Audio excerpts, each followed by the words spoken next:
Hello, my name is Ijoma Mokwe. Welcome to my video discussion board, Unit 4. In this scenario, I am serving as the Human Resource Liaison Officer in my district.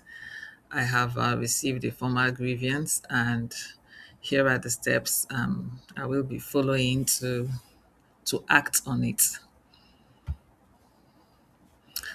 The situation is physical and verbal abuse targeting male staff with disabilities, and these abuse have occurred in front of other colleagues and students, and a supervisor has been informed a couple of times, and he failed to act because probably he's also afraid of the aggressor. The employee involved in this abuse has a parent, a father precisely, who sits on the board of education. So the immediate steps I would follow, I would acknowledge the grievance in writing on the policy timeline, separate the parties involved by sending the aggressor on paid administrative leave pending investigation. It's lawful to do that.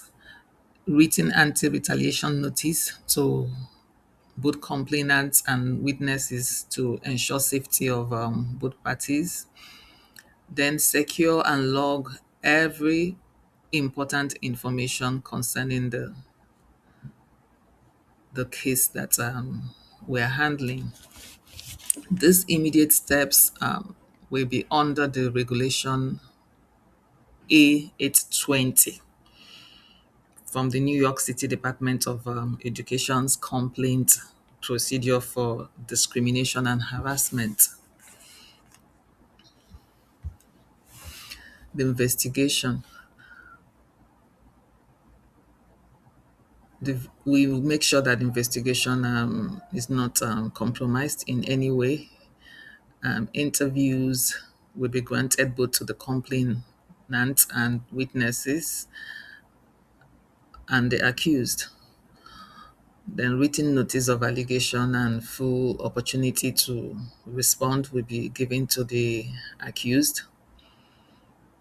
All the findings will be properly written and filed within 30 days. Consequences. If claims are substantiated, the employee involved will be disciplined, will follow the disciplinary measures correctly, such as issuing final warning, suspension without pay, or termination if that is a proper disciplinary measure to take. And on the case, on the part of the supervisor who has been informed severally and didn't act on it, he can also face some very severe disciplinary measures, such as being removed from the supervisory role, and can also be placed on suspension. It all depends on the findings of the investigation. Our defense before the district. This is a situation that is not good for us in the face of the district. So we would do prompt remedial actions, documented adherence.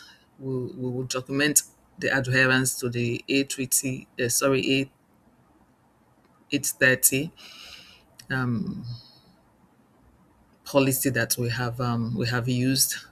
And for when it comes to disciplinary measure, we will show consistency, same conduct, same discipline for everyone, irrespective of who the person is or affiliated to. We would also issue a very clean anti-retaliation record, protecting everyone witness.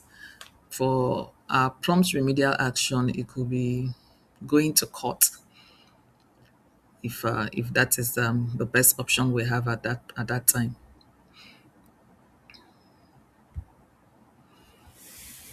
The board member from the case we have the the accused has a parent sitting as a board member. So for us to be clear and to uphold the law, we would make sure that the father of the accused is not in any way connected to any form of appeal, any form of deliberation or voting. Yes, will be withdrawn completely from all that. We will practice strict confidentiality, do our best to make sure that he doesn't get any form of information concerning what is going on, so that he doesn't play to the advantage of his son. Then any form of pressure that comes from him or from anybody he would have maybe engaged, we will escalate it and make sure that the law takes its full course to ensure that justice is served. Looking at it from the Nigerian perspective, where I reside and work, we have our own way, which is quite similar to the case we have at hand, the way we handle such situations in Nigeria. We have our public service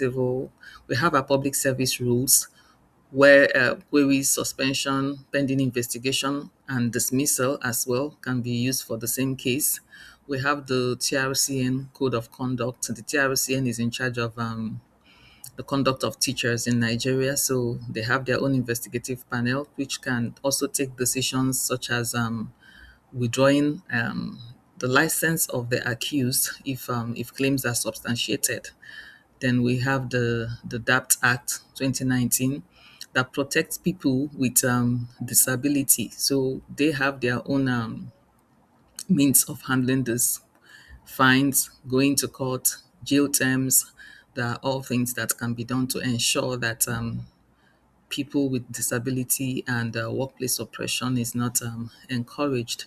So, finally, I want to say that from my own perspective and from my own experience of work over here in Nigeria, that we would do something that is similar to what is obtainable over there at the United States when we face such cases here. So it's interesting to see that we're on the same page on this. For my references, this is what I've got, and thank you for joining.